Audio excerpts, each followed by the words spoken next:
Hello दोस्तों, welcome to success plus academy. मैं हूं सुमित चौधरी।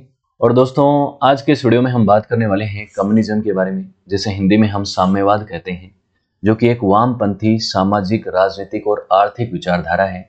इस विचारधारा का उदय कैसे हुआ, इसका इतिहास क्या है, इसके मीनिंग और बेसिक फीचर्स क्या हैं, इसके प्रोज एंड कॉन्स क्या हैं, इतिहास में कौन कौन से देशों ने कम्युनिज्म की विचारधारा को अपनाया, उनका क्या हुआ, आज के समय कौन कौन से देश कम्युनिज्म की विचारधारा को फॉलो करते हैं, एक विचारधारा के तौर पे ये व्यवस्था कितनी सफल रही, कितनी असफल रही, इन तमाम चीजों के बारे में हम इस वीडियो में अध्ययन करेंगे, डिस्कशन करेंगे। तो जैसा कि दोस्तों मैंने आपको बताया कि कम्युनिज्म एक पॉलिटिकल और इकोनॉमिक लेफ्ट विंग विचारधारा है, यानी कि लेफ्ट विंग आइडियोलॉजी है, जिसे हिंदी में हम वामपंथी विचारधारा कहते हैं। इसके अगेंस्ट जो राइट विंग विचारधाराएं होती हैं उनको दक्षिणपंथी विचारधाराएं कहते हैं। तो पॉलिटिकल स्पेक्ट्रम में भी हम कम्युनिज्म को समझेंगे और इकोनॉमिक सिस्टम्स के अंदर भी इसको हम समझेंगे। ये दोनों स्पेक्ट्रम्स में हम समझेंगे, क्योंकि कम्युनिज्म की जो विचारधारा है वो दोनों मायनों में ही इंपॉर्टेंट है। तो अगर आप एक स्पेक्ट्रम बनाएं और एक लाइन खींचें जिसमें मान लें कि ये सेंटर है, तो सेंटर से लेफ्ट की तरफ जो आइडियोलॉजीज हैं उनको लेफ्ट विंग आइडियोलॉजीज कहा जाएगा, और राइट की तरफ जो लीन करती हैं उनको राइट विंग आइडियोलॉजीज या दक्षिणपंथी विचारधाराएं कहा जाएगा। तो लेफ्ट की तरफ आप जब लीन करते हैं तो सबसे पहले लिबरलिज्म आता है। लिबरलिज्म के बाद सोशलिज्म आता है, जो कि समाजवादी विचारधारा है। ये भी पॉलिटिकल होने के साथ साथ इकोनॉमिक है। उसके बाद अगर आप सोशलिज्म का ही एक्सट्रीम वर्जन देखें तो वो आपको कम्युनिज्म नजर आएगा। कम्युनिज्म के लेफ्ट में अगर आप जाएंगे तो वहां पे आपको अनार्सिसिज्म नजर आएगा, अनार्की नजर आएगी। अनार्सिसिज्म मतलब जहां पे वो विचारधारा के लोग जो ये भी नहीं मानते कि सरकार का होना या किसी भी पॉलिटिकल स्ट्रक्चर का होना भी जरूरी है। तो वो तो ये मानते हैं कि किसी भी तरीके का कोई सिस्टम ही नहीं होना चाहिए, देश के लोग, उस पर्टिकुलर एरिया रीजन के लोग अपने आप को अपने आप चला सकते हैं, उनको किसी सिस्टम की जरूरत नहीं है, सिस्टम में बांधने की ही जरूरत नहीं है। वो अनार्सिसिज्म हो जाएगा। लेकिन अगर आप किसी व्यवस्था की बात करें, क्योंकि अनार्सिसिज्म तो व्यवस्था ही नहीं है, वो तो अव्यवस्था है, तो यहाँ पे व्यवस्था की अगर बात करें तो कम्युनिज्म जो है वो लेफ्ट विंग की एक्सट्रीम विचारधारा है। ठीक है। अगर राइट की बात करें तो राइट में सबसे पहले कंजर्वेटिज्म आता है। कंजर्वेटिज्म के बाद आप मतलब लिबरल कंजर्वेटिज्म आता है, फिर थोड़ा उसका एक्सट्रीम वर्जन आता है, और इसको अगर आप एक्सपेंड करते जाएंगे तो बहुत सारी विचारधाराएं हो जाएंगी। लेकिन इसका एक्सट्रीम स्वरूप जो है वो फासिज्म है, यानी फांसीवाद है। जिसका एग्जाम्पल के तौर पे आप नाजी जर्मनी का एग्जाम्पल मान लीजिए। जब द्वितीय विश्व युद्ध से पहले हिटलर की नाजी जर्मनी थी, वो भी एक फासिस्ट रिजीम थी। उसके अलावा अगर आप बात करें इटली की, मुसोलिनी के समय, तो वो भी एक फासिस्ट रिजीम थी। तो वो एक्सट्रीम विचारधारा हो गई राइट की, उसमें भी डिक्टेटरशिप होती है। और इधर भी एक्सट्रीम जब वर्जन होता है कम्युनिज्म का, उसमें भी डिक्टेटरशिप होती है। फॉर एग्जाम्पल माओ जेडोंग की regime, for example Joseph Stalin की यूएसएसआर के समय की रिजीम। तो वो लेफ्ट की एक्सट्रीम हो गई, और इधर जो है राइट की एक्सट्रीम जो होती है वो मुसोलिनी और हिटलर वाली विचारधाराएं हो गई। उनका जो सिस्टम था उनकी रिजीम हो गई। तो आपको ये बात पता चल गई कि लेफ्ट की एक्सट्रीम और राइट की एक्सट्रीम दोनों ही खतरनाक हैं। कहीं ना कहीं यहाँ पे जो विचारधाराएं होती हैं मिड में, वही ज्यादा बेटर होती हैं। अब इसमें आपको अपना अपना पॉइंट ऑफ व्यू होता है। कोई लेफ्ट की तरफ थोड़ा सा लीन होता है, कोई राइट की तरफ थोड़ा लीन होता है। मैंने पॉलिटिकल स्पेक्ट्रम के ऊपर एक अलग वीडियो भी बना रखा है, वो भी आप जाके देख सकते हैं। उसमें आपको इनके सब के प्रोज एंड कॉन्स पता चल जाएंगे। ठीक है। अब हम बात करते हैं इकोनॉमिक सिस्टम्स की। इकोनॉमिक सिस्टम्स में एक इकोनॉमिक स्पेक्ट्रम बनता है, जिसमें आपको पता है कि आज के समय ज्यादातर अर्थव्यवस्थाएं जो है वो मिक्स इकोनॉमी के वर्जन्स को अपनाती हैं। मिक्स इकोनॉमी में मतलब आपको पता है कि कैपिटलिज्म के कुछ चीजें उठा ली, कुछ सोशलिज्म और कम्युनिज्म की चीजें उठा ली। कम्युनिज्म की नहीं, वैसे भी ज्यादातर सोशलिज्म की। ठीक है। तो एक तरफ होती है प्योर प्लान्ड इकोनॉमी, जहां पे सब कुछ जो है वो स्टेट जो है वो प्लान करता है, और स्टेट के अधीन सब कुछ होता है कि कैसे प्रोडक्शन होगा, कैसे डिस्ट्रीब्यूशन होगा, कितना प्रोडक्शन होगा। तो यहाँ पे पूरी प्लान इकोनॉमी चलती है। यहाँ पे मार्केट फोर्सेस जो हैं उनको भी जो है ध्यान में इतना नहीं रखा जाता। पूरा स्टेट के हिसाब से, सोसाइटी के पर्पज से, सोसाइटी को ध्यान में रखते हुए, उनके भले को ध्यान में रखते हुए प्योर प्लान इकोनॉमी होती है। हालांकि इनकी ग्रोथ रेट कम होती है, लेकिन यहाँ पे समाज को ध्यान में रखते हुए चीजों का प्रोडक्शन और बंटवारा होता है।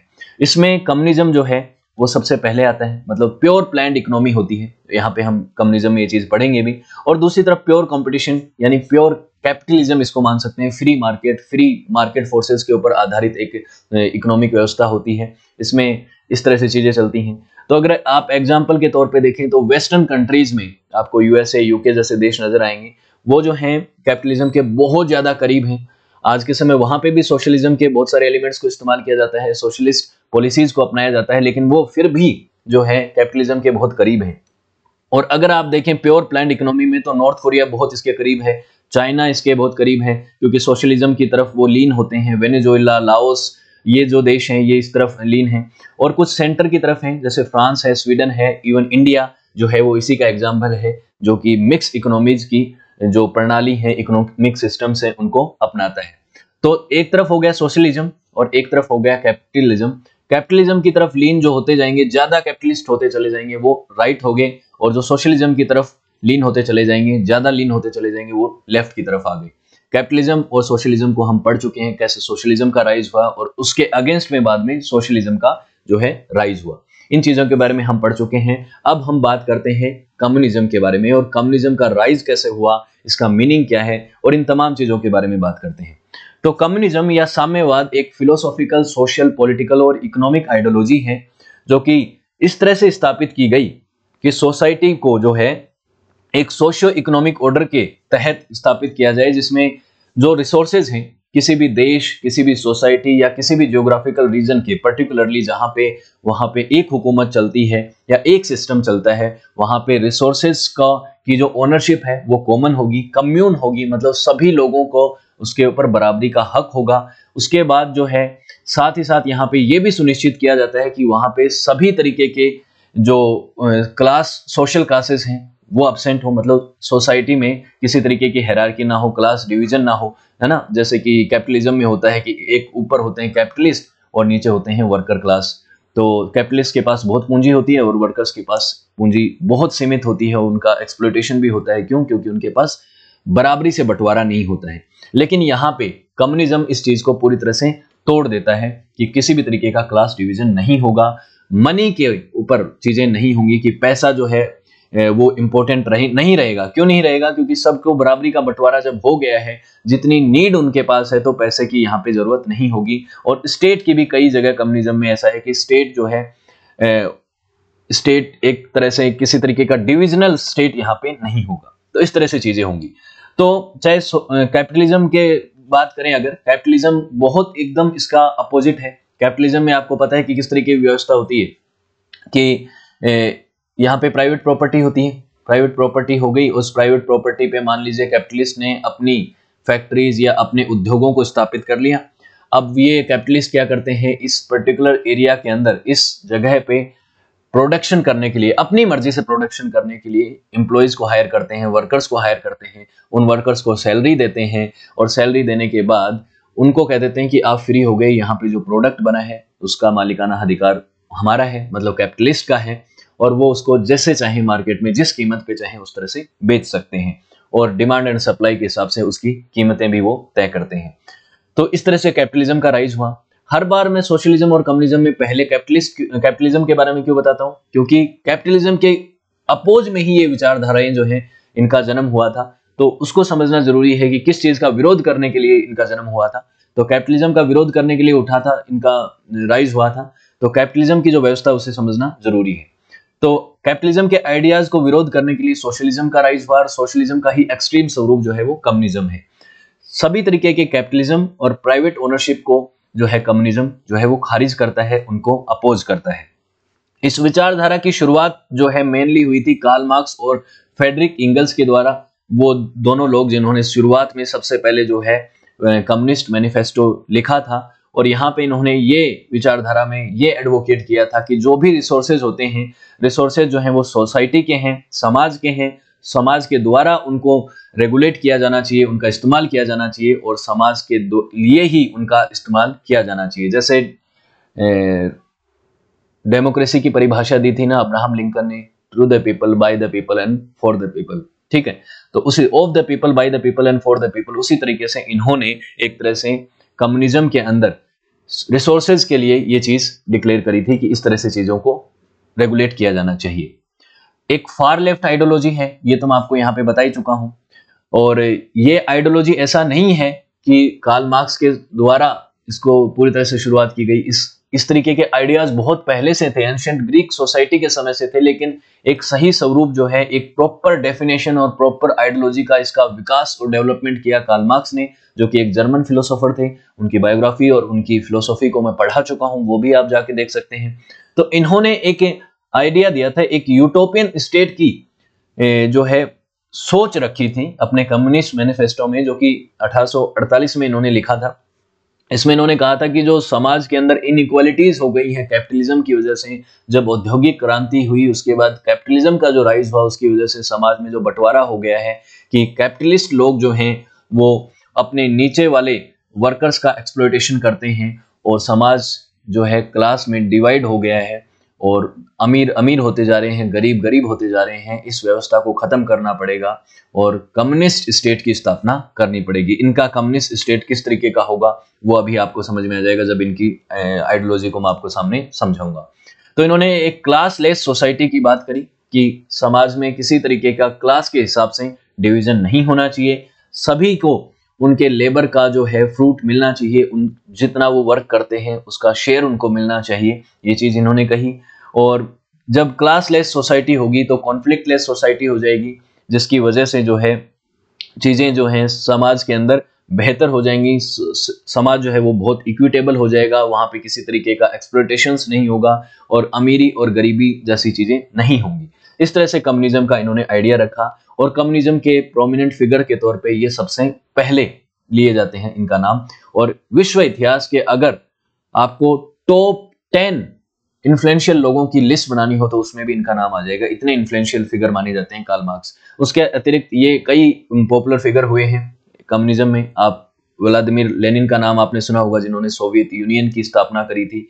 उसके अलावा आपको जोसेफ स्टालिन का नाम पता होगा, माओ जेडोंग का नाम पता होगा। कई कम्युनिस्ट लीडर जो हैं इतिहास में काफी पॉपुलर हुए, उसमें कार्ल मार्क्स और लेनिन जो हैं वो सबसे ऊपर हैं। उसके बाद माओ जेडोंग की बात कर लो, वो भी बहुत ऊपर है क्योंकि उन्होंने कम्युनिस्ट चाइना की नींव रखी थी। इस तरह से चीजें हुई थी। अब हिस्ट्री ऑफ कम्युनिज्म की बात करते हैं। हिस्ट्री ऑफ कम्युनिज्म में कम्युनिस्ट शब्द से शुरुआत करते हैं कि और इसकी बात करते हैं कि कब से चल रहा है कम्युनिज्म का आइडिया। तो प्लेटो और अरिस्टोटल के समय से उन्होंने इस तरीके के आइडियाज की बात करी थी, सोच रखी थी कि इस तरीके का भी एक समाज और इस तरीके का भी एक देश हो सकता है, फंक्शन हो सकते हैं, जिसमें जो देश के रिसोर्सेज हैं, नेशन के जो रिसोर्सेज हैं, उनका बंटवारा एकदम इक्वली किया जाए और प्रॉफिट के ऊपर हम ध्यान ना देखें, ये ना देखें जैसे कैपिटलिज्म में प्रॉफिट ड्रिवन होती है इकोनॉमी, यहाँ पे प्रॉफिट ड्रिवन नहीं होगी, बल्कि ये ड्रिवन होगी कि समाज की ज़रूरतें क्या हैं और समाज का बराबरी से रिसोर्सेज का डिवीजन हो जाए, मीन ऑफ प्रोडक्शन जो है वो सबको बराबरी से बट जाए। इस तरह से चीज़ें होंगी। और कम्युनिज्म जो शब्द है वो फ्रेंच वर्ड कम्युनिज्म में से बना है, कम्युनिज्म में से बना है। और कम्युनिज्म में जो शब्द है वो लैटिन वर्ड कम्युनिस्ट से बना है, कम्युनिस्ट जो कि एक लैटिन शब्द है। और आपको पता है यूरोप की लगभग सभी भाषाएं जो हैं वो लैटिन भाषा से बनी हैं, तो उसी से ज्यादातर रूट वर्ड्स आते हैं उनके। और कम्युनिस्ट शब्द जो है इसका मतलब होता है ऑफ और फॉर द कम्युनिटी, कम्युनिटी के द्वारा और कम्युनिटी के लिए, कम्युनिटी का और कम्युनिटी के लिए बेसिकली ये है। तो इस तरह से चीजें होती हैं। और कम्युनिज्म का जो अगर आप एकदम सही मायनों में मीनिंग निकालें, उसका एक शाब्दिक अर्थ निकालें, तो उसका मतलब होगा the state of being of और फॉर द कम्युनिटी। जो स्टेट है, स्टेट मतलब इस स्टेट के अंदर जो भी चीजें हैं, जो भी रिसोर्सेज हैं और जो भी व्यवस्थाएं हैं, वो सब कुछ किसकी हैं? कम्युनिटी की हैं, लोगों की हैं। इस तरह से चीजें आप कम्युनिज्म में देख सकते हैं। तो आपको एकदम प्योरली अच्छा आइडिया लग रहा है, कोई दिक्कत नहीं है, लेकिन इसके भी फॉल्ट्स हैं, इसकी भी कुछ कमियां हैं जिनको आप आगे जाके समझेंगे। क्योंकि जब कम्युनिज्म का राइज हुआ था, ये बहुत पॉपुलर आइडिया हो गया था, बहुत लोगों ने इसे अपनाया था और बहुत लोगों ने इसको समझा था कि ये तो बहुत ही कमाल का आइडिया। लेकिन बाद में बहुत सारे फॉल्ट्स की वजह से ये आइडिया जो है, ये विचारधारा जो है, इसमें कई सारे फेलियर हो गए। ठीक है, तो उसकी भी अब आगे आगे चीजें समझते जाएंगे। लेकिन यहाँ पे आप देखिए कि कितना ऐसा आइडिया है जिसमें पूरी तरह से समाज के भले की बात हो रखी है। इसमें किसी तरीके के प्रॉफिट बनाने की बात नहीं हो रखी है, किसी तरीके से ये नहीं है कि किसी में बंटवारा हो, कोई ऊपर निकल जाए, कोई पीछे रह जाए, नहीं, सबको बराबरी से सब कुछ मिले। इस तरीके के विचार यहाँ पे थे। अब ये बात है कि मॉडर्न कॉन्सेप्ट जो है इसका, कम्युनिज्म का, जो कि सोशल सिचुएशंस, पॉलिटिकल सिचुएशंस और इकोनॉमिक सिचुएशंस सभी पे लागू होता है, लेकिन इकोनॉमिक और पॉलिटिकल ऑर्गेनाइजेशंस पे लागू होने से पहले जब ये पुराने समय पे था तो ये सोशल सिचुएशंस को का निपटारा करने के लिए, उनको सुलझाने के लिए, समाज को एकजुट रखने के लिए ये आइडिया मेनली काम करता था। लेकिन बाद में ये आइडिया जो है आगे चल के इकोनॉमिक आइडिया बहुत ज्यादा हो गया। कम्युनिज्म जो शब्द है, कम्युनिज्म शब्द है, इसकी शुरुआत 1785 में हुई थी। कम्युनिस्ट शब्द इस्तेमाल किया गया था सबसे पहले। कम्युनिस्ट ऑथर के तौर पे इन्होंने, एक व्यक्ति थे जिनका नाम था विक्टर डी ह्यूपे, इन्होंने इसका इस्तेमाल किया था। लेकिन फिर बाद में कम्युनिज्म जो शब्द, जो अंग्रेजी भाषा का शब्द है, इसका इस्तेमाल 1840 में किया था जॉन गुडविन बारम्बाई ने किया था। इसका इस्तेमाल इंग्लिश यूज सबसे पहले 1840 में, ठीक है, काफी लेट इस्तेमाल किया, 19वीं शताब्दी में इस्तेमाल किया, लेकिन विचारधारा और कुछ बेसिक एलिमेंट्स पहले से थे। उसके बाद इसके सबसे मोस्ट इन्फ्लुएंशियल फिगर होते हैं कार्ल मार्क्स, जिन्होंने इस विचारधारा को सबसे ज्यादा इन्फ्लुएंस किया और इसको एक पक्की नींव दी, ठीक है। उससे पहले सोशलिज्म का आइडिया था और सोशलिज्म का एक्सट्रीम वर्जन कम्युनिज्म है, और सोशलिज्म को हम पढ़ चुके हैं।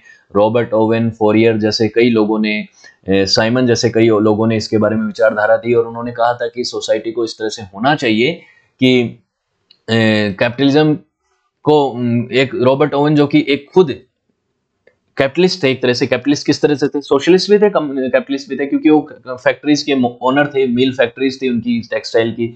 लेकिन उन्होंने सोशलिज्म को अपनाया और उन्होंने कहा कि हमें समाज को डिवाइड नहीं करना चाहिए, हमें वर्किंग क्लास की जो स्थिति है उसको बेहतर करना चाहिए, और सभी जो बिजनेस ओनर्स हैं उनको आगे बढ़ के अपने वर्कर्स के वेलफेयर के लिए स्कीम्स लानी चाहिए, उनकी स्टडी के लिए, बच्चों की एजुकेशन के लिए, चाइल्ड लेबर को हटाना चाहिए, और तमाम तरीके की हेल्थ स्कीम्स और ये चीज़ें हमें आगे बढ़ के करनी चाहिए। ये तरीके के आइडियाज़ ओवेन ने और फोरियर्स ने दिए थे। लेकिन ये आइडिया जो है वो सक्सेसफुल नहीं हुई, क्योंकि रॉबर्ट ओवेन की खुद की वेल्थ बहुत ज़्यादा चली गई, दूसरे बिजनेसमैन सामने आए नहीं। तो कार्ल मार्क्स ने इन पुराने सोशलिस्ट को कहा कि ये तो यूटोपियन है। यूटोपियन का मतलब क्या होता है? यूटोपियन मतलब होता है ड्रीमी वर्ल्ड, एक तरह से आप कह सकते हैं, जो कि प्रैक्टिकली पॉसिबल नहीं है। अच्छा लगता है, सुनने में अच्छा लगता है, लेकिन रियलिस्टिक नहीं है। जैसे ओवन ने कहा कि सब लोग सामने आओ, सभी उद्योगपति सामने आओ और अपने अपने वर्कर्स के लिए काम करो, अपने अपने वर्कर्स को एक्सप्लॉइट मत करो, उनका अधिकार दो उनको, उनके लिए काम करो। लेकिन ऐसा किया नहीं सबने।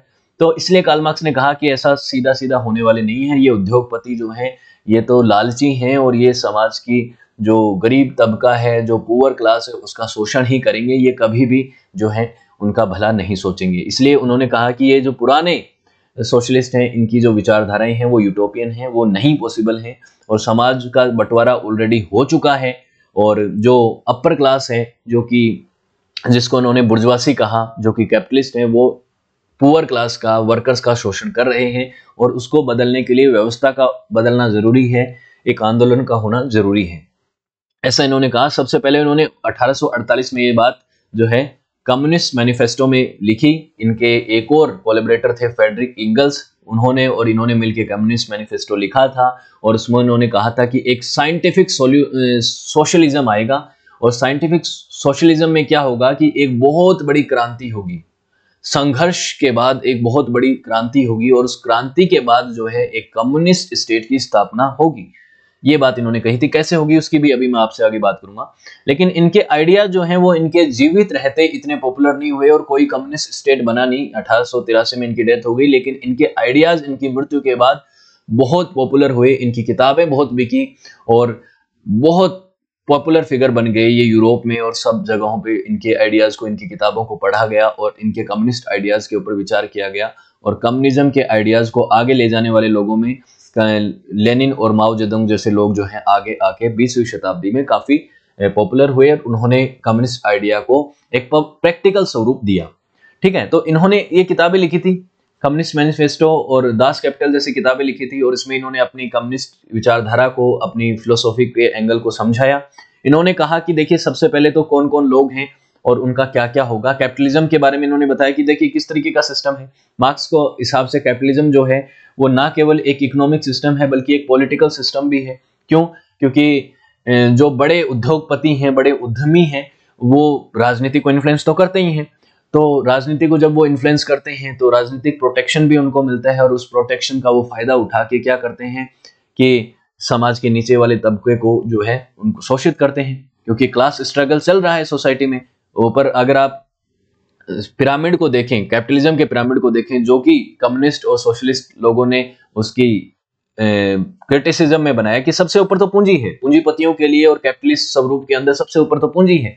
पूंजी के बाद में ये लोग आ जाते हैं जो कि कैपिटलिज्म के इकोनॉमिक मॉडल में इतने महत्वपूर्ण नहीं है, लेकिन ये राजनीति के अंदर महत्वपूर्ण है। इसमें कौन है? राजा आ गए जो कि रूल करते हैं, उसके बाद क्लर्जी आ गए, चर्च के लोग, क्योंकि उस समय जो ये समय चल रहा था उस समय चर्च का काफी इन्फ्लुएंस हुआ करता था। उसके बाद सेना आ गई जो कि लोगों को भी एक तरह से उनके प्रोटेस्ट को दबाती थी, उनकी आवाज को दबाती थी, साथ में देश का प्रोटेक्शन भी करती थी। तो ये लोग आ गए। लेकिन उसके बाद जो व्यवस्था आ गई और क्लास ऑर्डर आ गया, उसमें दो तरीके के लोग थे। एक तो थे कैपिटलिस्ट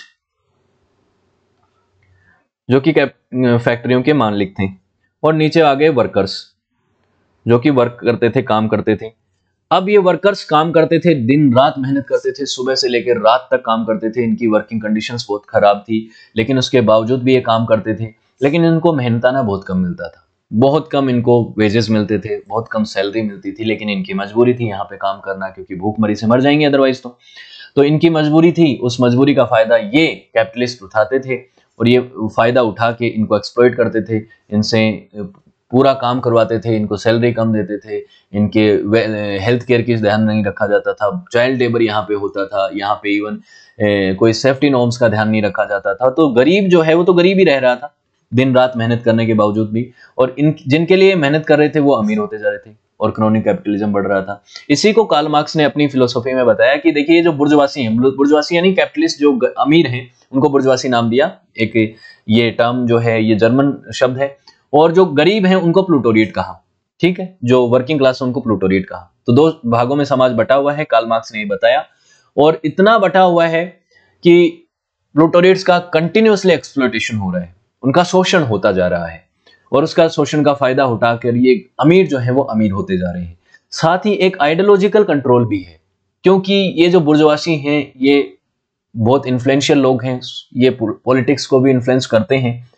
तो एक पॉलिटिकली आइडियोलॉजिकल कंट्रोल भी हो रखा है कि लोगों के मन में ये भ्रम डाल रखा है, गरीबों के मन में, कि जो व्यवस्था चल रही है वो ठीक है, उस व्यवस्था में कोई दिक्कत नहीं है, कोई शोषण नहीं हो रहा है, वो डिल्यूजन में है। लेकिन वो डिल्यूजन एक दिन तो खत्म होगा, और ये जब शोषण अपने चरम पे पहुंच जाएगा, पतन हो जाएगा प्लूटोरिएट्स का, तो पतन के बाद क्या होती है? क्रांति होती है।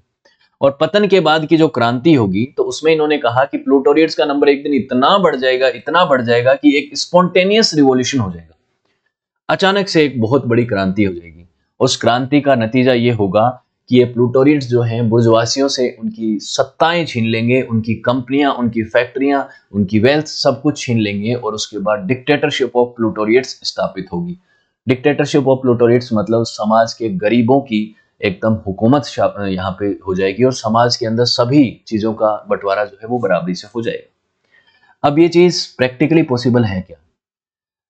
कार्ल मार्क्स ने अपने से पहले वाले सोशलिस्ट को यूटोपियन कहा, लेकिन कार्ल मार्क्स के बाद के जो कम्युनिस्ट हुए या सोशलिस्ट हुए, उन्होंने कार्ल मार्क्स की बातों को भी यूटोपियन कहा। कि कार्ल मार्क्स ने ये तो कह दिया कि ये क्रांति होगी, क्रांति होगी, लेकिन क्रांति ऐसे नहीं होती है, अचानक से क्रांति हो गई और सब लोगों ने बाद में सब चीजों का बंटवारा भी बराबरी से कर लिया। क्या समाज इतना आदर्श है कि सब लोग पहले क्रांति करें और सभी लोग कहें कि चलो अब चीजों को बंटवारा बराबरी से कर लेते हैं? ऐसा नहीं होता। इसलिए लेनिन ने आगे चल के इस विचारधारा को और एक्सपेंड किया, और इसको एक इम्प्रोवाइजेशन किया, और उन्होंने कहा कि देखिए क्रांति होगी, लेकिन उस क्रांति को करने के लिए एक ग्रुप होना चाहिए जो पॉलिटिकल अवेयर हो, अलाइट हो, और वो ग्रुप जो है वो इस क्रांति को लीड करे, और लीड करने के बाद एक व्यक्ति, कोई उस ग्रुप का कोई मेंबर जो है जिसको सर्वसहमति से लीडर बनाया गया हो, वो डिक्टेटरशिप को हासिल करे, और वो डिक्टेटरशिप को हासिल करेगा, वो उनका लीडर बनेगा, वो उन सभी बुर्जुआसियों को, उन सभी कैपिटलिस्ट को जो है ठिकाने लगाएगा। ठिकाने लगाने का मतलब यहाँ पे उनसे जो है रिसोर्सेज को छीन के सारे रिसोर्सेज का बंटवारा बराबरी से करेगा। लेकिन ये भी एक चुनौतीपूर्ण विषय है, क्योंकि जब एक व्यक्ति के पास डिक्टेटरशिप आ जाएगी तो वो अपनी मनमर्जी से चीजें चलाएगा, और वो व्यक्ति बदल भी सकता है, वो आदमी जो जिसको लीडर बनाया वो कल को डिक्टेटरशिप में आने के बाद किस तरीके का बन जाए उसका पता नहीं है। इसका एग्जाम्पल आप जोसेफ स्टालिन को देख लीजिए। तो इस तरह से चीजें जो हैं कार्ल मार्क्स के समय पे इंप्रूव हुई, इसका एक तरह से फिलोसॉफिकल एंगल जो है वो डेवलप हुआ, उसके बाद लेनिन के समय पे हुआ। लेकिन मार्क्स की विचारधारा जो है उसने एक इसको आधार दे दिया कम्युनिज्म को कि क्या होगा, कैपिटलिज्म को हटाया कैसे जाएगा, एक क्रांति के तहत हटाया जाएगा। क्रांति हटने के बाद वो जो सारी जो रिसोर्सेज हैं उसका बंटवारा पुनः बंटवारा होगा, और बंटवारा जो है वो सभी प्लूटोरिएट्स और समाज के सभी तबकों में बराबरी से होगा। और उन्होंने कहा कि कम्युनिज्म जो है वो तो हमारा अल्टीमेट गोल है, एक कम्युनिस्ट स्टेट की स्थापना करना जिसमें सभी मीन ऑफ प्रोडक्शन जो है वो सभी के द्वारा ओन किए जाएं, कम्युनली एक कॉमन हो, किसी भी तरीके की क्लास डिवीजन के बिना उनका बंटवारा किया जाए। लेकिन उसके बीच में एक इंटरमीडिएट के तौर पे सोशलिज्म आएगा, एक ट्रांजिशन आएगा।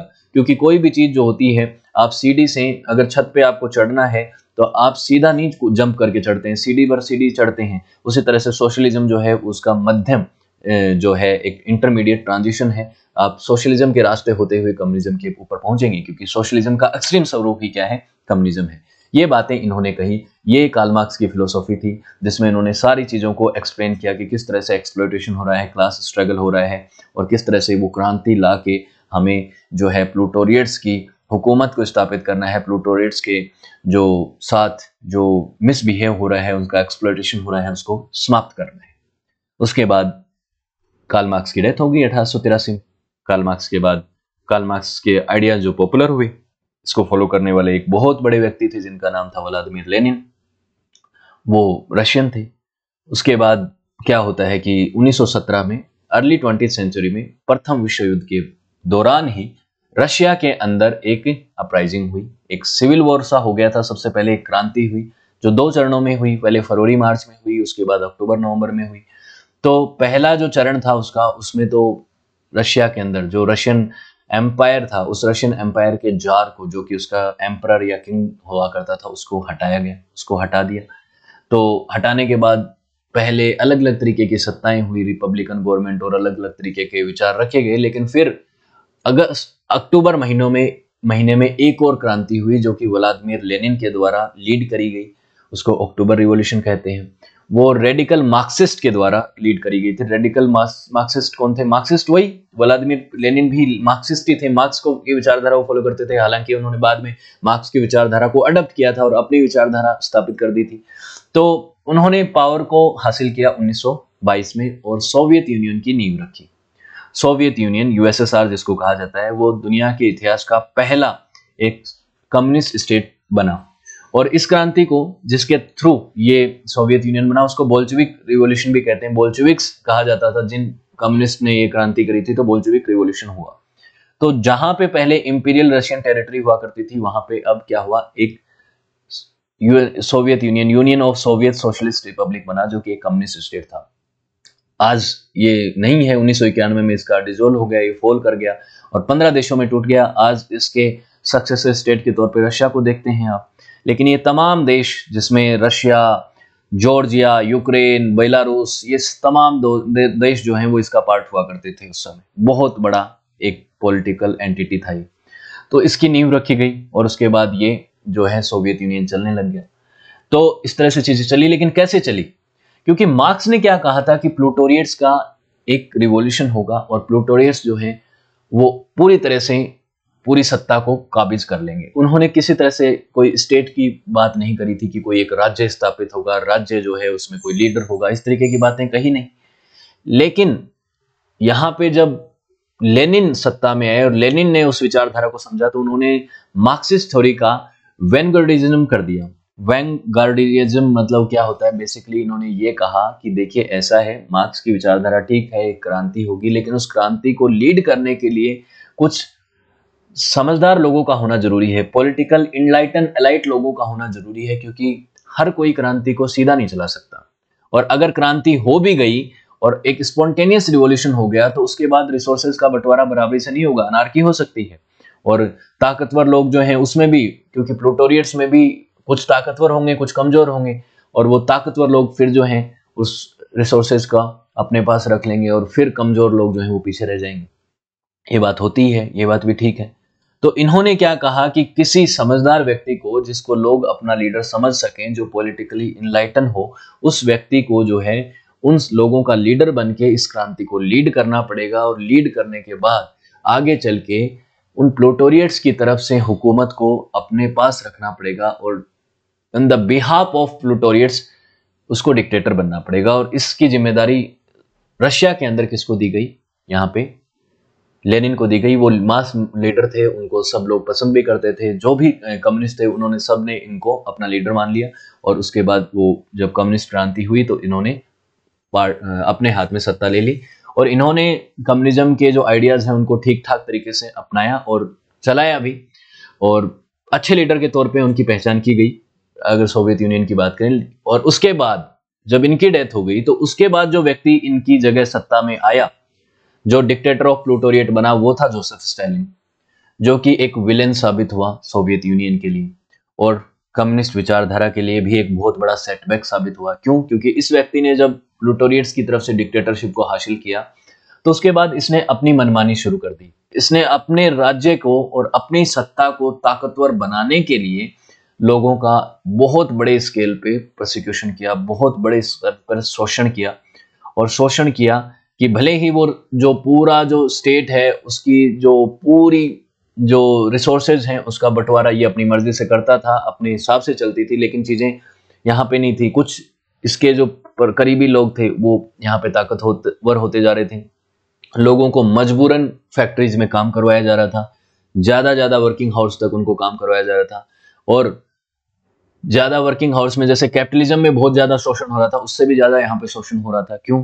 क्योंकि यहाँ पे मिलेगा कितना? जितना स्टेट चाहेगा, जितनी बेसिक नीड होती है उतना ही मिलेगा, क्योंकि कम्युनिज्म की फिलोसॉफी है कि जितनी नीड है उतना ही मिलेगा, लेकिन काम कितना करवाया जा रहा था उनकी मर्जी के खिलाफ, वो सब सॉरी। टेंस ऑफ मिलियन लोग जो हैं स्टालिन के रूल में मारे गए 1922 से 1953 के बीच में, और उसके बाद दूसरे विश्व युद्ध में हिटलर के खिलाफ लड़ते हुए टेंस ऑफ मिलियन लोग मरे गए। नाजी जर्मनी ने जब जर्मनी के रशिया के ऊपर अटैक कर दिया था तब बहुत लोग मारे गए। तो जोसेफ स्टालिन का जो दौर था वो एक तरह से टेरर का दौर था रशिया के अंदर, और इसका बहुत बड़ा नुकसान कम्युनिज्म को भी हुआ। कम्युनिज्म जो एक विचारधारा के तौर पे ऐसी विचारधारा थी जो समाज में इक्वलिटी की बात कर रही थी, उसको इस व्यक्ति ने एक तरह से बहुत ज्यादा डैमेज कर दिया, नुकसान कर दिया, क्योंकि इसने जब डिक्टेटरशिप को हासिल किया तो लोग समझ गए कि डिक्टेटर तो कैसा भी हो सकता है, वो कुछ भी कर सकता है, ये चीजें होती हैं। अब लेटर फेज में सोवियत यूनियन में क्या हुआ? देखिए अर्ली 1950 से 65 के समय, उस समय ये था 1950 के दशक में तो था ही जोसेफ स्टालिन, वर्ल्ड वॉर के समय, वर्ल्ड वॉर 2 के समय यही लीडर था सोवियत यूनियन का। तो 1950 से 65 के बीच में शुरुआती समय पे और उससे पहले भी यहाँ पे एक रैपिड इंडस्ट्रियलाइजेशन हो रहा था, और उस रैपिड इंडस्ट्रियलाइजेशन को करने के लिए सोवियत यूनियन में बहुत लोगों को जो है जबरदस्ती काम करवाया जा रहा था जोसेफ स्टालिन के समय पे। उस समय जीडीपी भी बढ़ रही थी सोवियत यूनियन की, एक समय तो यूएसए से भी ज्यादा जो है जीडीपी इनकी बढ़ रही थी, जो कि एक कैपिटलिस्ट स्टेट था। कैपिटलिज्म में आपको पता है कि ग्रोथ स्पीड से होती है, क्योंकि वो एक एफिशिएंट सिस्टम है। अगर सिर्फ ग्रोथ और प्रॉफिट की बात करें तो वो एफिशिएंट है ना, उसकी अपनी खामियां हैं, कम्युनिज्म की अपनी फायदे और अपनी खामियां हैं। तो उस तरह से चीजें चलती थी, तो वहां से भी ज्यादा इसने ग्रोथ करी। लेकिन उसके बाद धीरे धीरे करके इनकी जो इकोनॉमिक ग्रोथ है वो स्लोअर डाउन हो गई, और दूसरी तरह से जो इसके डेमोक्रेटिक काउंटर पार्ट्स थे जैसे वेस्टर्न कंट्रीज, उनकी ग्रोथ ज्यादा हो रही थी। ये चीजें हो रही थी आगे चल के, और उसके बाद धीरे धीरे करके इन्होंने, क्योंकि कैपिटलिस्ट रिजीम के अंदर एक चीजें होती हैं कि प्रोडक्शन उतना करो जितनी नीड है, बंटवारा उतना करो जितनी नीड है। तो अंडर प्रोडक्शन हो रहा था कंज्यूमर गुड्स का, वही किसी तरीके का, क्योंकि स्टेट ही सब कुछ प्रोडक्ट प्रोड्यूस करता है, वहां पे किसी तरीके के प्राइवेट उद्यमी तो होते नहीं है, तो कंपटीशन भी नहीं होता है, मोनोपोली होती है स्टेट की। तो लाइनें लगी रहती थी कंज्यूमर गुड्स के लिए, बड़ी बड़ी लाइनें लगती थी ग्रोसरी स्टोर्स पे, और बहुत मतलब इस तरीके की स्थिति थी कि ग्रोथ हो भी रही थी, ग्रोथ के साथ साथ जो है यहाँ पे कंपटीशन भी नहीं था, और कैपिटलिस्ट कंट्रीज जो थे वेस्टर्न कंट्रीज वो ज्यादा स्पीड से ग्रोथ कर रहे थे। तो ये चीजें चल रही थी, ठीक ठाक टाइम चल रहा था, बहुत बुरा समय नहीं था, लेकिन बाद में धीरे धीरे चीजें जो है वो बिगड़ गई, इतना स्लो हो गया इनका ग्रोथ, चीजें बदली। और 1985 में जो है एक लीडर बनते हैं इनके गोर्बचेव ने आके अपने देश की इकोनॉमी और अपने पॉलिटिकल सिस्टम को इम्प्रूव करने के लिए कुछ पॉलिसीज लेके आए, वो जो एक तरह से थोड़ी रिफॉर्म वाली पॉलिसीज थी, जिसमें इकोनॉमिक और पॉलिटिकल सिस्टम्स में इन्होंने रिफॉर्म्स के लिए पेरेस्ट्रिका और ग्लासनोस्ट जैसी पॉलिसी लेके आए, जिसमें उन्होंने क्या किया, इकोनॉमिक रिफॉर्म किए कि इकोनॉमी को थोड़ा सा लिबरल किया जाए। और जो दूसरी पॉलिसी थी जो पॉलिटिकल थी, जिसमें उन्होंने कहा कि फ्रीडम ऑफ स्पीच, मीडिया की स्वतंत्रता, लोगों की स्वतंत्रता, ये सब किया। कम्युनिज्म के इन्फ्लुएंस को कोल्ड वॉर के दौरान जो एक इन्फ्लुएंस को फैलाने के लिए प्रॉक्सी वॉर चल रहे थे कि कहाँ कम्युनिस्ट आइडिया आगे बढ़े, दूसरी तरफ कैपिटलिस्ट यही चीज कर रहे थे, जिसको अभी मैं आगे आपको बताऊंगा अभी। तो उसको इन्होंने बंद कर दिया कि अब हम अपने देश तक सीमित रहेंगे, बाहरी जो है हस्तक्षेप नहीं करेंगे। इस तरह से चीजें हुई। उन्होंने सोचा था कि इससे क्या है कि सोवियत यूनियन एकजुट होगा, लेकिन इसका उल्टा हुआ। और सोवियत यूनियन की जो ग्रिप थी, स्ट्रॉन्ग ग्रिप थी, जो कि पहले लोगों को ऊपर दबदबा था, लोग डरते थे, वो लोग अब थोड़े आजाद हो गए और यहाँ पे सोवियत यूनियन का विघटन हो गया। 1991 में सोवियत यूनियन फॉल कर गया और सोवियत यूनियन आगे चल के इन 15 देशों में बट गया, जिसमें रशिया हो गया, यूक्रेन हो गया, बेलारूस हो गया, अर्मेनिया हो गया, अजरबैजान, कजाकिस्तान, ये सब तमाम देश जो है सोवियत यूनियन का हिस्सा थे, ये सब टूट के अलग अलग हो गए। तो दुनिया का पहला सोवियत यूनियन, दुनिया का पहला कम्युनिस्ट स्टेट जो है, उसका विघटन हो गया।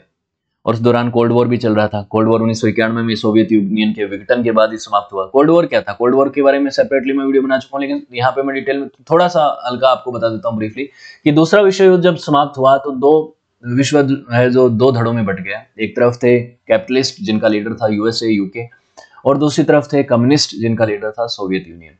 दोनों ही अपने अपने इन्फ्लुएंस को बढ़ाना चाहते थे, और अपने अपने इन्फ्लुएंस को बढ़ाने के लिए इन्होंने क्या है कि प्रॉक्सी वॉर शुरू करा। कोल्ड वॉर क्या होता है? हीट वॉर नहीं होता है, जिसमें आपस में मिलिटरीली दोनों देश लड़ते नहीं हैं, लेकिन दूसरे देशों में जाके अपनी अपनी विचारधाराओं को बढ़ाना चाहते हैं।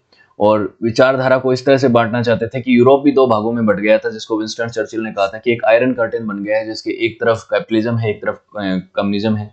और आप देखिए कोल्ड वॉर का मैप, दुनिया कैसे दो धड़ों में बटी हुई थी, और आप कहें तो 3 धड़ों में भी बटी हुई थी। 3 धड़े कैसे? एक वो धड़ा भी था जो कि किसी की तरफ नहीं था। एक वो धड़ा था जो यूएसए का समर्थक, यूएसए और यूएसए के समर्थक के तौर पे जाना जाता था, जिसमें ब्लू कलर के मैप में जो देश नजर आ रहे हैं आप में, इसमें ज्यादातर देश नाटो के मेंबर थे। और दूसरी तरफ यूएसएसआर वाला था, जो कि सोवियत यूनियन था, जिसमें वार्सो पैक्ट के मेंबर थे बहुत सारे देश, ये कम्युनिस्ट थे, और इधर वाले ब्लू वाले कैपिटलिस्ट थे। और एक तीसरा धड़ा था भारत और इसके जैसे देशों का, जिसको एनएएम में शामिल कर रखा था, थर्ड वर्ल्ड कंट्री भी कहा जाता था। नाम मतलब नॉन अलाइनमेंट मूवमेंट, जो किसी की तरफ थे नहीं थे, न तो वो यूएसएसआर को सपोर्ट कर रहे थे, न नाटो को सपोर्ट कर रहे थे। तो ये क्या कर रहे थे कि यूएसएसआर चाहता था कि इधर कम्युनिज्म बढ़े और यूएसए चाहता था कि इधर कैपिटलिज्म बढ़े, दोनों का ही चीजें चली। तो इसी वजह से यूरोप के अंदर एक आयरन कर्टेन बन गया। आपको पता होगा जर्मनी को भी भागों में बांट लिया गया था, ईस्ट जर्मनी और वेस्ट जर्मनी हो गया था। वेस्ट जर्मनी के गवर्न कौन करता था? यूएसए, फ्रांस और यूके। और दूसरी तरफ जो ईस्ट जर्मनी है उसके अंदर उसको गवर्न कौन करता था, उसको रूल कौन करता था उस समय? यूएसएसआर, जो कि एक कम्युनिस्ट था। तो इस तरह से चीजें थी कि एक आयरन कर्टेन बन गया था यहां तक, इधर कम्युनिज्म और इधर कैपिटलिज्म।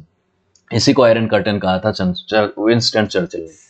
तो यहाँ पे किसी तरीके के स्टैंड ऑफ नहीं होते थे, छोटे छोटे स्टैंड ऑफ हो जाते थे कई जगहों पे। जो बड़ा स्टैंड ऑफ होने की स्थिति आई थी 1962 के क्यूबन मिसाइल क्राइसिस में, जब एक बार ऐसा लगा था कि यूएसए और सोवियत यूनियन एक दूसरे के आमने सामने आके कोई बड़ा वॉर लड़ लेंगे और तीसरा विश्व युद्ध भी हो सकता है, लेकिन उस स्थिति को भी मैनेज कर लिया गया। और कोल्ड वॉर जो है वो फाइनली 1991 में सोवियत यूनियन के विघटन के बाद पूरी तरह से खत्म हो गया। उसके बीच में कई सारी लड़ाइयां लड़ी गई, जैसे वियतनाम वॉर हुआ, वियतनाम में कम्युनिस्ट लोगों की जीत हुई, यूएसएसआर के समर्थन से वो जीत हुई, और वियतनाम एक कम्युनिस्ट कंट्री बन गया। लाओस और इस तरीके के कई जगहों पे ये जो है एक प्रॉक्सी वॉर लड़े जा रहे थे। फाइनली 1991 में कोल्ड वॉर खत्म हुआ और जो बाइपोलर वर्ल्ड था वो यूनिपोलर हो गया। यूएसए 1991 में सबसे पावरफुल कंट्री के तौर पे रहा, वो कुछ समय तक रहा, और अब मल्टीपोलर वर्ल्ड हो गया है, आप जानते हैं।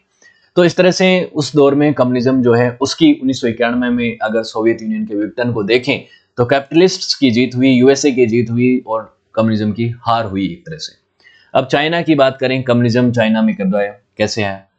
कम्युनिज्म और चाइना के बारे में मैंने आपके लिए एक वीडियो बनाया था, चाइनीज सिविल वॉर, ठीक है, और जिसमें जो चाइनीज कम्युनिस्ट चाइना का एक तरह से एस्टेब्लिशमेंट हुआ, उसको मैंने बताया था कि 1949 में तकरीबन 20-25 साल के एक सिविल वॉर के बाद, चाइनीज सिविल वॉर के बाद, जो कि नेशनलिस्ट पार्टी और कम्युनिस्ट पार्टी के बीच में हुआ, जिसमें नेशनलिस्ट पार्टी को चांग के शेख लीड कर रहे थे, और इसको कम्युनिस्ट पार्टी को माओ जेडोंग लीड कर रहे थे। माओ जेडोंग एक कम्युनिस्ट लीडर थे, वो सत्ता में आए 1949 में। कम्युनिस्ट पार्टी ऑफ चाइना की नींव रखी गई और कम्युनिस्ट चाइना की नींव रखी गई। और उसके समय क्या हुआ, देखिए मैप में देखिए कि ये जो चाइना है, पहले तो इस तरह की स्थिति थी, एक तरफ नेशनलिस्ट के पास थोड़ा हिस्सा था और इधर जो है कम्युनिस्ट लोग जो है वो जीतते जा रहे थे, ये कम्युनिस्ट चाइना। इधर जापान जो है वो भी नेशनलिस्ट लोगों को कई बार सपोर्ट कर रहा था और जापान चाइना के ऊपर कई बार अटैक भी कर रहा था। तो ये चुनौती थी, लेकिन दूसरे विश्व युद्ध में जापान की हार के बाद कम्युनिस्ट पार्टी जो है वो जीत गई। और ये वाला जो चाइना है, जो बिग चाइना है, मेनलैंड चाइना है, ये पीपल्स रिपब्लिक ऑफ चाइना के तौर पे उभर के आया। और जो रिपब्लिकन पार्टी हुआ करती थी, उनकी जो नेशनलिस्ट पार्टी थी, वो ताइवान तक सिमट के रह गई। ये ताइवान जो कि चाइना कहता है कि हमारा पार्ट है, लेकिन सेपरेट एंटिटी की तरह काम करता है, रिपब्लिक ऑफ चाइना। यहाँ पे रिपब्लिक ऑफ चाइना के अंदर आपको पता है कि नेशनलिस्ट गवर्नमेंट जो उनकी थी वही आज भी काम करती है। तो इस तरह से चीजें हुई और 1949 में क्या होता है कि चाइना के अंदर कम्युनिज्म आ जाता है और दुनिया का दूसरा कम्युनिस्ट स्टेट के तौर पे ये बनता है, जहाँ पे विचारधारा कैसी होती है, मार्क्सिस्ट, लेनिनिस्ट और माओइस्ट, इन विचारधाराओं को फॉलो करते हैं। क्योंकि माओ की अपनी फिलोसॉफी थी जिसको इन्होंने इसके अंदर ऐड किया था, मार्क्सिज्म और लेनिनिज्म के बीच में। इन्होंने चीजों को अलग तरीके से अपनाया, क्योंकि जहाँ पे कार्ल मार्क्स का जन्म हुआ जर्मनी में, वो उस समय इंडस्ट्रियल रिवॉल्यूशन का दौर था। वहां पे स्ट्रगल किसके बीच में था, वर्किंग क्लास और इंडस्ट्रियलिस्ट के बीच में। दूसरी तरफ यही चीज रशिया के अंदर भी थी। लेकिन चाइना जो है वो मेनली एक एग्रीकरियन स्टेट था, जहाँ पे एग्रीकल्चर के बेस्ड पर इकोनॉमी थी। तो एग्रीकल्चर के अंदर कम्युनिज्म के आइडिया को इस्तेमाल करने के लिए माओ ने एक अलग तरीके की फिलोसॉफी को अपनाया। तो उन्होंने ये चीजें करी। तो माओ ने अपने साथ साथ कुछ अपने संबंध बनाए सोवियत यूनियन के साथ। उनके साथ उन्होंने स्थिति को जो है मतलब एक तरह से कोल्ड वॉर में कहीं ना कहीं इनडायरेक्टली चाइना जो है थोड़ा बहुत सोवियत यूनियन को सपोर्ट कर रहा था, पूरी तरह से तो इन्वॉल्व नहीं था। उन्होंने पीसफुल को एग्जिस्टेंस की बात करी कैपिटलिस्ट के साथ, कि वेस्ट के जो कैपिटलिस्ट हैं उनके साथ हम पीसफुल को एग्जिस्टेंस चाहते हैं। और शुरुआत में चीजें जो है डिप्लोमेटिक स्प्लिट थे। कुछ लोग जो है वो रिपब्लिक ऑफ चाइना मतलब ताइवान के अंदर जो हुकूमत है, नेशनलिस्ट गवर्नमेंट है, उसको सपोर्ट कर रहे थे वेस्ट के लोग, क्योंकि वो नेशनलिस्ट गवर्नमेंट थी और वो कम्युनिस्ट नहीं थी। और कुछ लोग हैं वो जो है वो सोचते ही थे कि किस तरह से रिश्ते बने। तो बाद में जब फाइनली कम्युनिस्ट चाइना जीत गया तो उनके साथ डिप्लोमेटिक रिलेशन स्थापित करने ही थे वेस्ट के देशों को भी, और वो देशों ने स्थापित किए 1970-72 के दशक में। उन्होंने ये रिलेशनशिप स्टैब्लिश कर लिए थे। अगर माओ जेडोंग की रूल को बात करें चाइना के अंदर, तो वो थोड़ा आपको स्टालिन के जैसा नजर आएगा। अपनी औद्योगिक और अपनी ग्रोथ को देखने के लिए उन्होंने लोगों का बड़ा प्रोसिक्यूशन किया, बहुत लोग मरे। जैसे स्टालिन के दौर में रशिया में मरे थे, उसी तरीके से चाइना के अंदर बहुत लोगों को उन्होंने मारा। ग्रेट लीप फॉरवर्ड प्रोग्राम इनका जो चला और इनका जो एक तरह से कल्चरल रिवॉल्यूशन हुआ ये 1960 के दशक में, उस दौरान इन्होंने बहुत सारे लोगों को यहाँ पे प्रोसिक्यूट किया, उनको मजबूर किया कि इनॉर्मस क्वांटिटी में स्टील को जो है उसको मैन्युफैक्चर करो, प्रोड्यूस करो। और उसमें भी वर्किंग कंडीशंस बड़ी ख़राब थी, लोगों को बहुत ज़्यादा काम करवाया जाता था। उसके बाद चाइना के अंदर एक बहुत बड़ा फेमाइन आया, जिसके अंदर तकरीबन 16 मिलियन लोग मारे गए, और आगे चल के आंकड़े 45 मिलियन तक बताते हैं कि इतने लोग मारे गए। और उसमें कुछ नहीं किया। एक कम्युनिस्ट स्टेट जो अपने आप को एक सोशलिस्ट स्टेट बोलता है कि वो समाज का बहुत बड़ा एक तरह से लीडर है, समाज को सबसे सर्वप्रथम सबसे आगे रखता है, उस कम्युनिस्ट स्टेट के अंदर, चाइना के अंदर लोगों का बड़े स्तर पे यहाँ पे डेथ हुई फेमाइन की वजह से, और मास मर्डर भी हुए। मास मर्डर जब हुए, जब जो भी माओ जेडोंग की रूल को अपोज करता था, जो भी उनके खिलाफ प्रोटेस्ट करता था, बहुत से लोगों को मारा गया, मौत के घाट उतारा गया। तो चाइना के अंदर कम्युनिज्म जो है वो भी काफी ब्रूटल रहा। ठीक है, उसके बाद जो है कल्चरल रिवॉल्यूशन की बात मैं बता चुका हूँ आपको। 1.6 मिलियन लोग यहाँ पे 1966 के आसपास मारे गए, और माओ जेडोंग की 1976 में डेथ हुई। अब माओ जेडोंग जो है वो चाइना के लिए एक हीरो भी और एक विलेन दोनों ही हैं। कितने लोग मारे गए वो तो आप दिख रहे हैं, लेकिन साथ साथ में चाइना की जो ग्रोथ हुई, औद्योगिक ग्रोथ, और जिस तरह से चाइना के अंदर कृषि के अंदर भी जो क्रांतियां लाई गई, वो बहुत बड़ी बात थी। बहुत बड़े स्तर पे चाइना जो है वो ग्रो कर रहा था, बहुत बड़ी जल्दी जीडीपी जा रही थी। तभी मैंने इनके ऊपर बायोग्राफी बनाई थी कि क्या वो एक हीरो थे, क्या विलेन थे, क्या किया उन्होंने। तो दोनों एंगल्स को मैंने वहां पे कवर किया है, वो भी आप जाके देख सकते हैं। चीजें माओ जेडोंग की डेथ के बाद भी कम्युनिस्ट पार्टी वहां पे रूल कर ही रही है, आज भी कम्युनिस्ट पार्टी वहां पे रूल कर रही है। यूएसए ने रिलेशंस स्थापित कर दिए थे 1972 में माओ की डेथ से पहले जस्ट, और माओ के साथ उन्होंने एक तरह से अपनी डिप्लोमेसी स्थापित कर दी थी दोनों देशों ने। आज सीसीपी यानी कम्युनिस्ट पार्टी पावर में है। मेनली ये एक कैपिटलिस्ट सिस्टम को भी यहाँ पे प्रोसाइड करती है, वहाँ पे कैपिटलिज्म भी है, और वहाँ पे जो है मेनली इकोनॉमी के ऊपर जो है स्टेट का कंट्रोल भी रहता है, सभी तरीके के रूल एंड रेगुलेशंस वहाँ पे होते हैं। तो चाइना की इकोनॉमी थोड़ी अलग तरीके की है, मिक्स अर्थव्यवस्था ही है, वहाँ की मिक्स इकोनॉमी है, अलग तरह से है बाकियों से कंपैरिजन में, तो वो है। और आज आप चाइना को आप देखते हैं तो एक किस तरीके के देश के तौर पे देखते हैं, वहाँ पे भी डिक्टेटरशिप ही है। क्यों है डिक्टेटरशिप? अब हम किसी दिन बात करेंगे इस बारे में कि चाइना एक डेमोक्रेसी है या डिक्टेटरशिप है। नाम के तौर पे देखा जाए तो वहाँ पे चुनाव होते हैं, कम्युनिस्ट पार्टी के अंदर चुनाव होते हैं, उसके बाद लीडर को चुना जाता है, लेकिन आज शी जिनपिंग ने अपने आप को जीवन भर के लिए वहाँ का प्रेसिडेंट घोषित कर दिया। तो जिंदगी भर के लिए कोई प्रेसिडेंट घोषित नहीं कर सकता है किसी को, जिंदगी भर के लिए होना तो डिक्टेटरशिप ही होती है, क्योंकि लोगों से आपने अपना नेता चुनने का अधिकार छीन लिया, तो उसके बाद वहाँ पे डेमोक्रेसी कहाँ से हुई? तो ये बात है, इसके ऊपर हम किसी दिन बात करेंगे जल्दी ही कि किस तरीके का सिस्टम है, किस तरह से चुनाव होते हैं। तो फ्रीडम ऑफ एक्सप्रेशन वहाँ पे बहुत कम है चाइना के अंदर। आपको पता है कि बहुत लिमिटेड चीज़ें चलती हैं, लोग अपनी बात नहीं रख सकते वहाँ, लोगों के पास मीडिया के पास भी स्वतंत्रता नहीं है, और आम आदमी के पास फ्रीडम ऑफ एक्सप्रेशन नहीं है। लेकिन आज कम्युनिस्ट पार्टी बहुत ताकतवर है, उनकी आर्मी बड़ी ताकतवर है, तो ये बड़ा मुश्किल है कि वहाँ पे कोई ऐसी क्रांति हो जाए, वहाँ पे तख्ता पलट हो जाए, कम्युनिस्ट पार्टी को हटा के वहाँ पे कोई अलग तरीके की डेमोक्रेटिक रिजीम आ जाए। इसकी संभावना अभी नियर फ्यूचर तो बड़ी मुश्किल है, आगे तो फ्यूचर जाने क्या होगा। कम्युनिज्म की अगर प्रोज एंड कॉन्स की बात करें तो दोनों ही हैं ऑब्वियसली। अगर कम्युनिज्म का जो रियल स्वरूप है उसको बहुत अच्छे से स्थापित किया जाए तो समाज में एक बहुत बड़ी इक्वलिटी स्थापित हो जाएगी, समाज में बंटवारा खत्म हो जाएगा, ये बात सच है। क्योंकि अमीरी और गरीबी के फासले को बिल्कुल ना के बराबर कर देता है, खत्म सा कर देता है कम्युनिज्म, क्योंकि रिसोर्सेज का बंटवारा एकदम बराबरी से होता है। उसके आइडिया में तो यही है, वो हुआ हो या ना हुआ हो, अभी तक उसको पूरी तरह से लागू कर पाया हो या कोई नहीं कर पाया हो। लेनिन के समय पे माना जाता है कि कम्युनिज्म अपने सबसे सही स्थिति में था, उसके बाद जो स्टालिन के समय से लेके और या चाइना में देख लो, कभी भी इस तरह से हुआ नहीं जो कि उसकी विचारधारा में था। उसके बाद बात करें assurance of supply and medical equipment and health care वगैरह की बहुत अच्छे से ध्यान रखा जाता है, क्योंकि स्टेट इस चीज़ की ध्यान रखता है, तो बेसिक हेल्थ केयर और मेडिकल सुविधाएं मिल जाती हैं। फूड सप्लाई जो है वो एश्योर किया जाता है। बेसिक नेसेसिटीज को तो बहुत ढंग से ध्यान रखा जाता है, वो तो मिलती ही है। हाँ, लग्जरियस लाइफ यहाँ पे नहीं होती है। यहाँ पे एजुकेशन इंफ्रास्ट्रक्चर को बेहतर करने की कोशिश की जाती है। उसके बाद जो इम्पोर्टेंट इन्वेस्टमेंट होते हैं इंफ्रास्ट्रक्चर में, उनको किया जाता है इंफ्रास्ट्रक्चर को बेहतर बनाने के लिए, ठीक है। Social goal are more important than goal of small elites. जो सोसाइटी का भला देखना ज़्यादा महत्वपूर्ण है कि किसी ग्रुप का देखने से भला ज़्यादा। यहाँ पे अनएम्प्लॉयमेंट रेट कम होती है, अगर सही से देखा जाए, सही से चीज़ें होती हों तो अनएम्प्लॉयमेंट रेट कम होती है। हालांकि ये चीज़ चुनौतीपूर्ण है कि लोअर एम्प्लॉयमेंट कैसे रहती है अगर उद्योग कम होंगे, क्योंकि मोनोपोली होती है, स्टेट्स के पास लिमिटेड उद्योग होता है, लिमिटेड प्रोडक्शन होता है, तो अनएम्प्लॉयमेंट रेट लोअर क्या कई बार ज़्यादा भी हो सकती है। अलग अलग दौर की बात है, वो तो अलग स्थिति की बात है।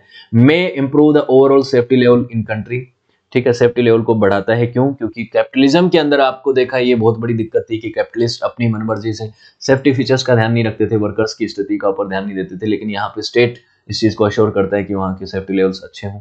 Communism can reduce social tension in society, social tension कम होंगी क्योंकि सोसाइटी के अंदर क्लास डिफरेंस नहीं है, इसलिए कॉर्पोरेशन मोनोपोलीज को हटाता है ये। उसके अलावा क्लास को जो है ऑप्शन द क्लास में reduce the problem of discrimination of minorities के अधिकारों का रक्षा कर पाता है। क्यों? क्योंकि वहाँ पे डिस्क्रिमिनेशन नहीं होता और सबको बराबरी का चांस मिलता है लाइफ में सक्सेस होने के लिए। इसमें ये नहीं देखा जाता कि स्किल किसके पास ज़्यादा कम है, सबको बराबरी का मौका मिल ही जाता है। कॉन्स क्या है, नुकसान क्या है? कम्युनिज्म जो है प्रॉब्लमेटिक रहा है, इसके हिस्टोरिक प्रोस्पेक्टिव देखे हैं हमने, जोसेफ स्टालिन और माओ जेडुंग के समय किस तरह से चीज़ें रही, कितनी प्रॉब्लमेटिक रही। फ्री मार्केट फोर्स यहाँ पे काम नहीं करते, मार्केट फोर्सेस के बिना इकोनॉमी का चलना बड़ा मुश्किल होता है, इकोनॉमी इतना एफिशिएंटली वर्क नहीं कर पाती है, डिमांड एंड सप्लाई और इन चीज़ों को बड़ा ध्यान में रखना पड़ता है। यहाँ पे इन चीज़ों का नहीं रखा जाता, यहाँ पे सोसाइटी की नीड के हिसाब से और मिनिमम रिक्वायरमेंट के हिसाब से चीज़ें चलती हैं। यहाँ पे गवर्नमेंट मनी जो है वो अनएफिशिएंट मैनर में इस्तेमाल किया जाता है कई बार, क्योंकि गवर्नमेंट मशीनरी में काम करने वाले बहुत सारे फंक्शन जो है वो अनएफिशिएंट होते हैं। इसका गवाह इतिहास है, सब देशों में आपने देखा जहाँ जहाँ पे भी पब्लिक कंपनियां चलती हैं वो अनएफिशिएंटली काम करती हैं इन कंपैरेटिवली प्राइवेट। सॉवरेन डिफॉल्ट होते हैं, करेंसी प्रॉब्लम्स यहाँ पे होती हैं। कम्युनिज्म में डिटर इंटरनेशनल इन्वेस्टर्स को डिटर करता है, क्योंकि इंटरनेशनल इन्वेस्टर्स को तो आप अलाउ ही नहीं करते, अपने मार्केट को फ्री नहीं छोड़ते, तो वो कैसे आएंगे आपके यहाँ पे, वो इन्वेस्ट करेंगे नहीं। यहाँ पे जो डिफिकल्ट टू अक्यूमुलेट वेल्थ, जो पूंजीपति पैसा इकट्ठा करना चाहते हैं, एक्यूमुलेशन, हालांकि ये चीज तो दिक्कत वाली है कि एक्यूमुलेशन करना, लेकिन एक्यूमुलेशन करना अगर कोई चाहता है तो वो नहीं हो पाएगा यहाँ पे। Less incentives to hard work, क्योंकि सबको बराबरी का मिलेगा, जितनी मिनिमम नीड है उतना मिलेगा, चाहे कितना भी हार्ड वर्क कर लो, कितना भी स्किलफुल हो, बराबरी में से मिलेगा। तो लोग लेजी हो जाते हैं, हार्ड वर्क करने से बचते हैं, क्योंकि उनको पता है कि जितना करूंगा, कितना भी कर लूं, मिलेगा तो बराबरी। ठीक है। Overall level of freedom is confined, बराबरी, ओवरऑल फ्रीडम नहीं मिलती। ये आप कम्युनिस्ट स्टेट में, ये कौन सी बेसिक राइट्स नहीं मिलते। बेसिक राइट्स क्या बोलते हैं, रिसोर्सेज का बंटवारा बराबरी से हो जाएगा, एक फ्रीडम स्पीच नहीं दिखने को मिलती है यहाँ पे। आप अपनी स्वतंत्रता से कहीं पे भी आप कोई भी धंधा बिजनेस नहीं कर सकते हैं, वो आपको पता है। उसके बाद सेल्फ फुलफिलमेंट में not be possible. Self fulfilment कैसे होगा, अपनी मर्जी से अगर आप कुछ बिजनेस और कुछ भी अपनी अपॉर्चुनिटी को हासिल करना चाहते हैं तो वो लिमिटेड अपॉर्चुनिटीज है, नहीं कर सकते। फ्रीडम ऑफ स्पीच नहीं होता है। लीड द मतलब मे कन्फाइंड, जरूरी नहीं, कहीं पर हो भी सकता है, वो तो डिपेंड करता है लीडरशिप के ऊपर। Can lead to a quite narrow view on world, world के ऊपर नैरो व्यू, मतलब इंटरनेशनल ट्रेड को इतना वो नहीं करता है, प्रमोट नहीं करता है। इंटरनेशनल ट्रेड रिलेशंस यहाँ से सफर करते ही हैं, और पीपल में माइग्रेट टू अदर कंट्रीज, दूसरे देशों में माइग्रेट कर जाते हैं। कारण जब स्थिति गंभीर होती है तब निकलते हैं वो, तो अगर समाज में बराबरी से सब कुछ बंटवारा होगा तो नहीं निकलेंगे, लेकिन अगर स्थिति ये जो चीजों को सही से फॉलो नहीं किया जाएगा तो वहां पे स्थिति क्या होगी, माइग्रेशन की भी हो सकती है। अब बात आती है कि कम्युनिज्म फेल क्यों हुआ। फेल हुआ कि नहीं हुआ, फेल हुआ कैसे। यूएसएसआर का विघटन इस चीज का उदाहरण है। आज चाहे रशिया की बात कर लो, रशिया के साथ साथ जो 15 देश यूएसएसआर से निकले थे, उन तमाम देशों की बात कर लो, वहां पे पूरी तरह से कम्युनिज्म की विचारधारा को नहीं अपनाया जाता है, मिक्स इकोनॉमिक व्यवस्था को ही अपनाया जाता है। चाइना की भी बात करें तो वहां पे भी मिक्स इकोनॉमी है, पूरी तरह से कम्युनिज्म नहीं है। कुछ कुछ देशों में कम्युनिज्म के तरफ देश की इकोनॉमी ज्यादा झुकी हुई है, लेकिन पूरी तरह से नहीं है। क्यों? क्योंकि सबसे इसके कुछ कारण हैं, कुछ कॉमन फैक्टर्स हैं। सबसे बात तो है कि इंसेंटिव्स नहीं मिलते, और आम सिटीजन जो अपना प्रॉफिट देखना चाहता है, ज्यादा से ज्यादा ग्रोथ करना चाहता है, वो ज्यादा से ज्यादा हार्ड वर्क करके अपने आप को ऊपर लेके जाना चाहता है, उसके इंसेंटिव्स का ध्यान नहीं रखा जाता कि मिनिमम नेसेसिटी पे आदमी काम करना नहीं चाहता है। मेनली हर कोई अपनी ग्रोथ चाहता है, तो एक ऐसी सिचुएशन बहुत कम मिलती है, ऐसे आइडियलिस्ट लोग बहुत कम मिलते हैं जो कि ये कहें कि सेल्फलेसली हम काम करेंगे, समाज में सबको अगर बराबरी से बंटवारा मिल रहा है तो मैं ज़्यादा वर्क करने के लिए भी तैयार हूँ, अगर ज़्यादा हार्ड वर्क करने के लिए भी तैयार हूँ। ऐसे लोग कम मिलते हैं, और इसकी वजह से ये चीज़ें अनएफिशिएंट हो जाती हैं, और अनएफिशिएंट हो जाती हैं तो फिर वो सिस्टम चल नहीं पाता है।